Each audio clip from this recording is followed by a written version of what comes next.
calling me EC. I have a few questions about your pro commentary. Ooh, thanks for calling it pro commentary. How do you deal with commentating newer or lower skill players, also dealing with chat talking crap about those players? I think you have to commentate with the expectation that players will hear it. Because oftentimes they do, right? They'll go back and watch later if they knew that they were on stream and see how it went. I get messages all the time from people who were in that boat. And I don't want them to go back and just hear themselves getting eviscerated. I think that would suck. I am certainly more forgiving of players who are on the come up than I am of the top players because I expect the top players to be on top of things.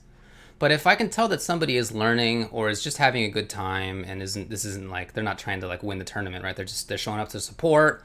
I'm not going to screw those people over. I want them to have a good time, not just in the moment, but going back and listening to it. So I tend to focus on things that they could do better. I don't have no criticism for them, but I want to phrase that criticism in a way that would not be offensive, that isn't being just a straight up jerk. You know, I want to help them out when they go back. And not just that, but I know many people watching will be in the same boat. Almost nobody watching is a top player already, right? The top players are just a tiny percentage of viewers. So a lot of people watching are going to be in the same boat as the players whose skill level is not, as high as others. And so as I'm commentating, I want to help them out. Yeah, I don't want to do that. Now, I definitely do that sometimes, again, with very strong players who I know personally, my friends. I will sometimes say things that are a little caustic. I'll get at him a little bit, sure. But because we have that relationship already and because we expect that they're going to know what to do. So if they make some real bonehead decision, yeah, I might not say, wow, what a bonehead move. Not in general. Maybe with some people, maybe with some particular people. Again, people who I'm friends with personally.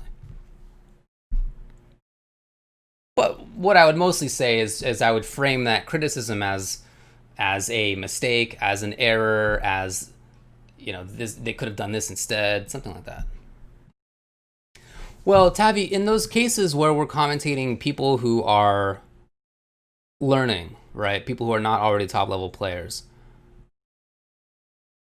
I'm not really commentating in the same way as I would if they were two really good players. So it's not like I'm not narrating the match. I'm not analyzing decisions from the perspective of like, wow, this is a super interesting move. It is a different kind of commentary already. And usually my co-commentators understand that. Usually, but because most of them deal with it the same way. And in general, I'm not dealing with the chat, right? I'm not watching chat while I'm commentating, almost ever. So I don't speak directly to the chat. I did in this top 16 because this is top 8 I'm looking at now, but in top 16, there was a player who made it to 9th place overall, who was a wild and zany Ryu player, like classic online wild and zany Ryu. And who had beaten some really good players and almost beat the 2nd place runner-up from the last CPT South America. So he did really well.